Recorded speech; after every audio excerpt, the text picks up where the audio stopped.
All right, we got our last goose and that's our limit. Hey, this is Harrod's Cookhouse, field to table, and I'm Rich Harrod.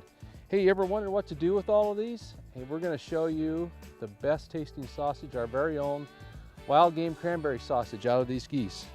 All right, let's go. Outdoorsmen have been providing fresh food for American family tables for generations. Hunting and fishing is a way of life for our family, and we enjoy cooking delicious fish and game meals. We want to share our recipes with you. This week we are making goose sausage with our very own sausage seasoning. Howard teaches me how to make homemade sauerkraut, and Vicki makes her delicious potato salad. It's a family favorite meal. This is Harrod's Cookhouse, field to table. Well, we're back from the field. We've got our goose here in the bowl, and today we're going to be making our very own wild game cranberry sausage out of this goose meat. And I've got my goose meat here in the bowl, and Dad and I are going to make sausage together. And he's working on the pork right here.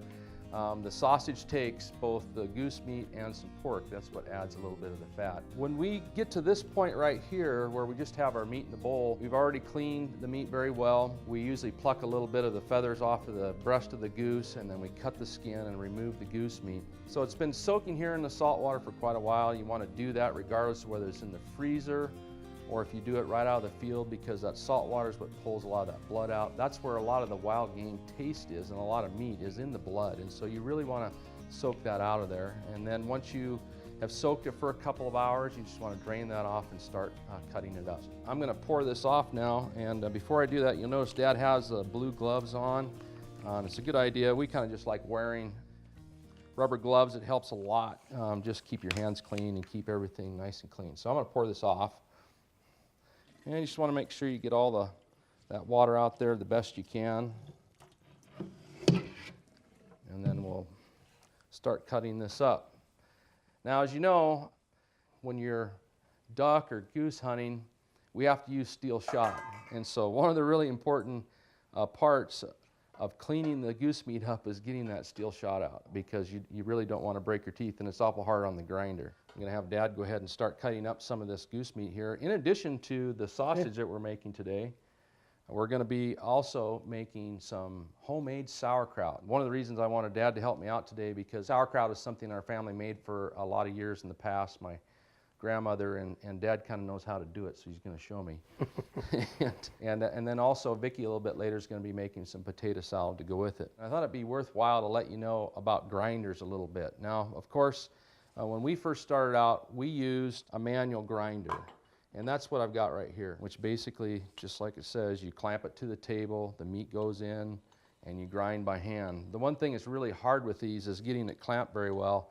And you know, after you're doing several pounds of meat, grinding, it gets pretty tiring. So the next thing we kind of moved up to was a attachment for your mixer. And some of these bigger mixers that we have now have a lot of power, and they do a pretty good job, except for the throat of these is a little bit small. And so what ends up happening is it's kind of hard to do very big pieces of meat. And a little bit here, when we get all this cut up, I'll bring over the big grinder that we use, and I'll talk about that a little bit more. All right, so I'm going to set these aside real quick. And one of the things that we always do before we get going on cutting the meat into the pieces is we like to have a very sharp knife. And so we hit it with the work sharp a couple times to make sure it's nice and sharp, and because we keep ours pretty sharp, it doesn't take much.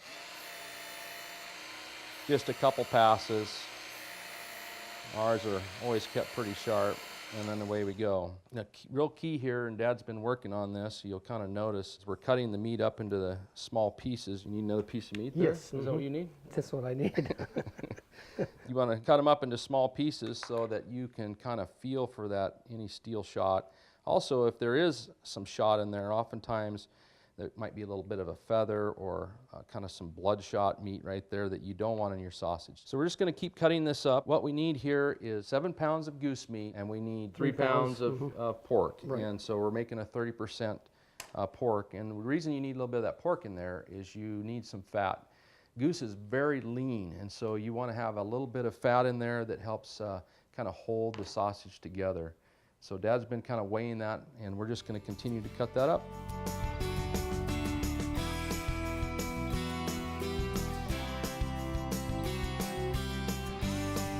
All right, so we've got that all cut up. Dad, do we have the meat that we need? Yes, we do. We have the 7 pounds of goose, and we have 3 pounds of pork. Coming up after the break, Kyle Crawford from WorkSharp teaches me how to sharpen a grinder blade. Dad and I finish grinding our goose meat and add the seasonings for sausage.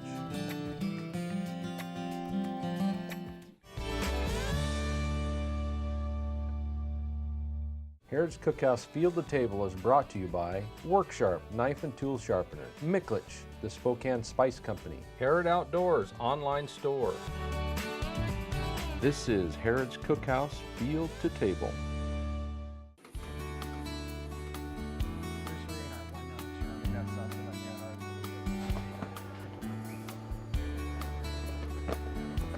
One of the most important things before you start grinding your meat is that your blade is very sharp in your meat grinder. And so I thought it'd be interesting to come down to WorkSharp and kind of get some advice about how you might go about sharpening your blade. So I have Kyle Crawford here with me today. How you doing? Good to see you, Richie. Hey, thanks for helping me out. So I was just wondering, we're gonna be grinding a bunch of meat. We have a grinder that's electric motor. Those are kind of hard to sharpen. So what's your recommendation for sharpening a grinder blade? Sure, it's quite easy actually. Those grinder blades, they'll have the radial tines on the outside. And when you disassemble it, you'll see that there's a flat side on that blade. You'll notice on that flat side, that's where that edge needs to be sharpened. You don't need to get into each of those tines. Okay. So simply lay it flat on a flat diamond abrasive surface, some light pressure, a few strokes, and you'll restore that sharp edge. Okay. Now you're suggesting using the diamond plate. The WorkSharp guided sharpening system uses flat diamond plates, which is the great application for sharpening those blades. Okay. You'll get slow material takeoff, so you won't change the geometry of the blade, but you'll restore a sharp edge quickly. Okay, great, thanks. All right, well, we'll go back to the kitchen and get grinding our meat.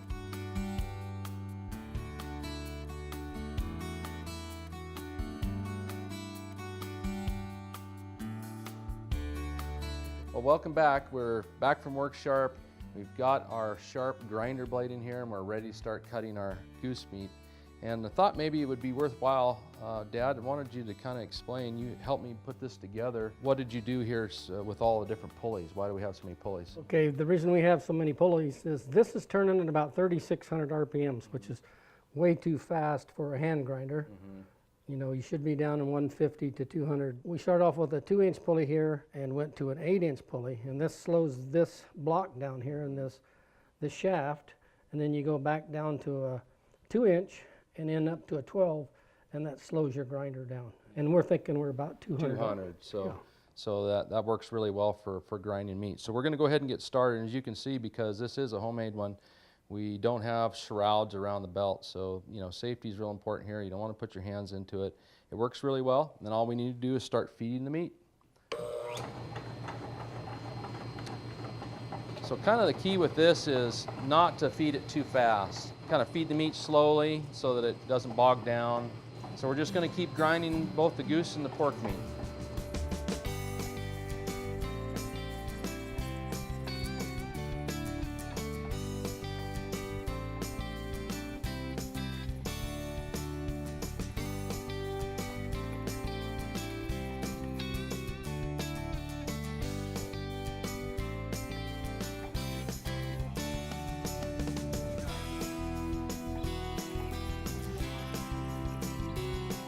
All right, last couple pieces.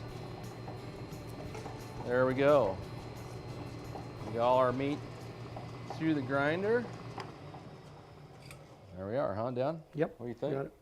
Looks really pretty good to me, yeah. Yeah, the one thing you can see about this, by mixing a piece of goose with the pork meat intermittently, you get a real nice mix so that it's all ready to go. Now that all the meat is ground, we're gonna go ahead and mix our seasonings. So Dad, we're just go ahead and pour our wild game cranberry sausage seasoning in a bowl. You just dump the bag into a bowl, and what you're gonna find is that in the bag is a small bag with the pink salt. This is a curing salt. So we go ahead and open that up as well. The other thing that you add to our seasoning, this is where the sweet comes from. So we have the savory flavors and the dry ingredients, can of whole cranberry sauce. This adds the sweet to it. And next part, we're gonna add some water, and then we just make a slurry with this. So Just get it incorporated really well, and then what we're going to do is add that to the meat. The reason to do a little bit of a slurry to start with is it really does help get all of those flavors over all of the ground meat. So that's why we add a little bit of water and get it all incorporated. Next thing we do is just dump it right in the meat. You can see there's still quite a bit of the sauce in there, and you can just grab a handful of the ground meat and you just kind of wipe the bowl right out. Works pretty well. While Dad's kind of incorporating that, I'm going to go ahead and set this stuff aside.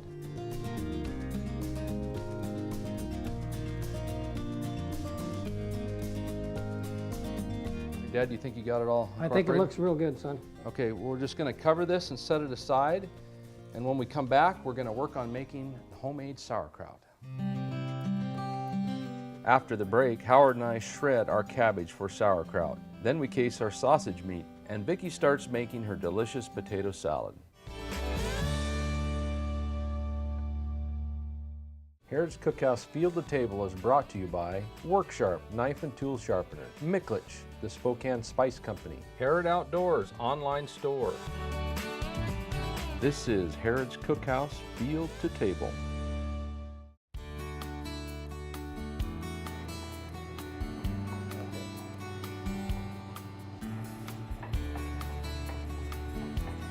Now we have our sausages all incorporated, Dad. Why don't you go ahead and set that aside, and I'm going to grab the stuff to make sauerkraut. Like I mentioned before, sauerkraut's one of those things that our family has made for a long time, and Dad has kind of learned how to do it, and so I wanted Dad to kind of explain what the process is. So what do we do to make the sauerkraut, Dad? Okay, what we did was we bought some good heavy cabbage that's real tight, needs to be real firm, so it has moisture in it. And we have this cabbage cutter here, and so we'll just shred it across this cabbage cutter Okay. into a crock. All right, and we have the crock over here.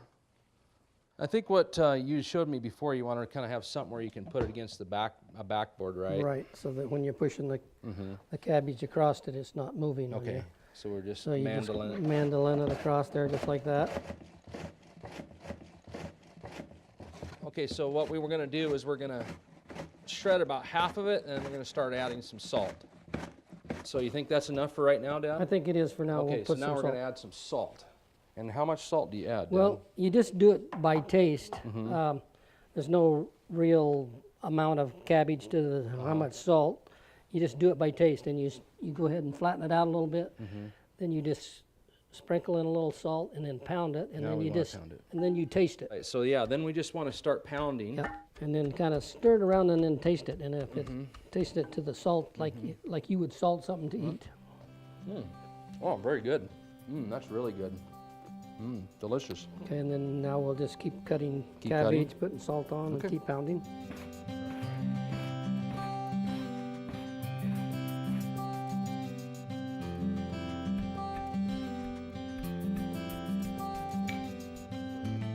We're going to go ahead and start making the sausage. We kind of finished pounding the cabbage. We put it in the garage for a while. We put a plate with some weight. The weight kind of helps keep that moisture up over the cabbage, and it'll set for 30 days. And in the meantime, we're going to go ahead and start casing our sausage.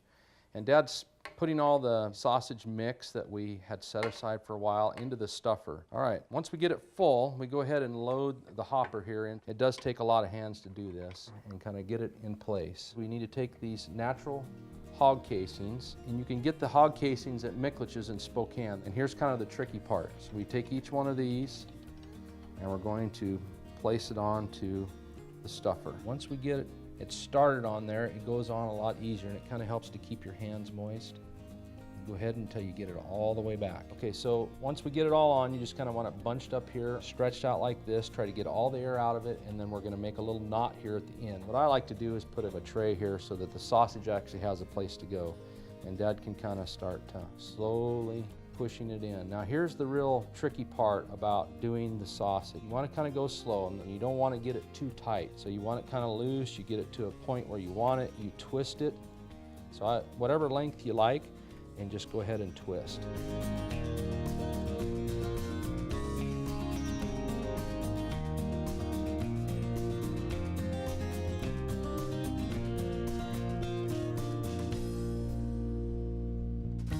Okay, we've got all of our sausages cased here, and now Vicki's going to go ahead and start making the potato salad. So let's go out, Dad.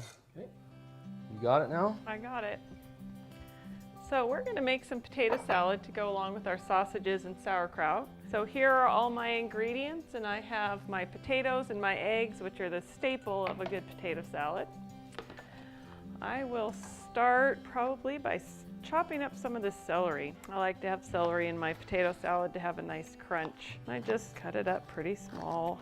Okay, I'll put that in my bowl. Then I'll start cutting up my potatoes, and usually the way I do it is I cut it in half, and then I just give it a couple little slices. I want them fairly big so they're a good bite. I boiled them last night and got them good and cool so they were easy to work with. And they start going. Next comes the eggs, and I cut the eggs just the same way, kind of dice them up, not too fine. What we like to do is we put in some homemade bread and butter pickles, and I just take a few out. There's some onions in there. We usually grow some cucumbers in our garden, so I take those cucumbers and make bread and butter pickles because they're my favorite because they're a little sweet. So I just pile them up and give them a rough chop and get them right into my potato salad. Coming up after the break, we grill our cranberry goose sausage and prepare for our family meal.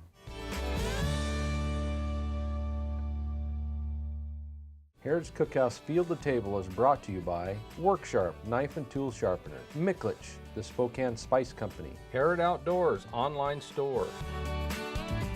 This is Harrod's Cookhouse Field to Table.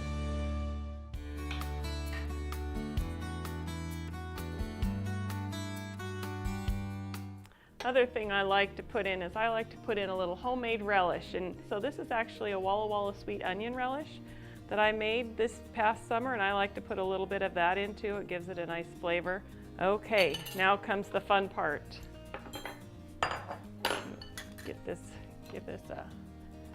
Making the dressing part for it, the gooey stuff. Take some mayonnaise, and I just kind of eyeball it for the number of potatoes. I think I've made potato salad enough. I can figure out how much mayonnaise to put in. Then just some regular old yellow mustard. Just drop some right in there. Get it so it has a little yellow tint to it, but not too strong. Then the secret ingredient. I use a little bit of the juice from the bread and butter pickle. And to get some of those little mustard seeds in there is always a little bonus. Then I add some celery seed, because I think that adds a nice flavor. And this is a little bit of seasoning salt, just regular old seasoning salt. And I go kind of liberal with that because the potatoes need some good salt. So I put that in. A little garlic salt because garlic is good for everyone. And the salt adds to that as that salt that you need for the potatoes as well. So then you just stir it up really well. And that pickle juice helps to incorporate everything, makes it a little bit thinner, easier to mix. And then plop it right on. And what I usually do is I add most of it and then give it a good mix and then add the rest just to make sure it gets incorporated well. Okay, I'll finish mixing this up. All right, we've got our nice fresh sausage here, and we're gonna go ahead and get started cooking them here on our pellet stove. I've got it warmed up, and I'm getting ready to go here. I'm gonna go ahead and put them on. Now, one of the things I like to do is just go ahead and leave them all connected together, because if you take them apart at this point, sometimes the meat will come out and they won't look as nice. So you can cook them for a little bit and then cut them afterwards. So you just get them arranged on the grill there, however you like. Oh, these are gonna be really good. And I tend to like to do a high heat when you're cooking. And if you're using a gas barbecue, you're gonna need to tin the barbecue because it can burn and it can flare up. There's not a lot of fat in these sausages, but if they do, they start leaking a little bit on a gas barbecue, you can really get a lot of flaming going on. So in this case, we just grab our favorite beverage and we kind of wait.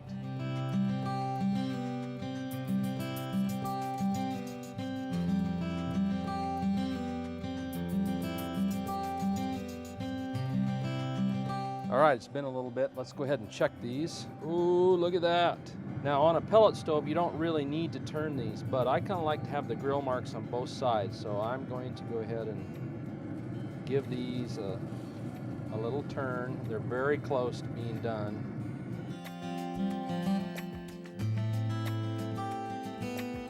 All right, I think it's time to take these sausages off. Oh, they look so good. Nice and golden brown. Now, how do you know when to take them off?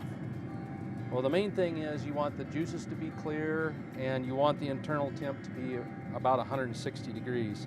Having done it so many times that I kind of know when it's done. So I'm just going to go ahead and pull these off. We'll leave them connected, and then when they cool a little bit, we'll go ahead and cut them. That way all those nice juices stay in there. Boy, those look good. All right, let's go in. Sauerkraut here. I'm glad you brought some sauerkraut, Dad. Since we don't want to wait a month for our sauerkraut to get made. How does that look, Mom? Oh, those look wonderful, honey. Yeah, we'll go ahead.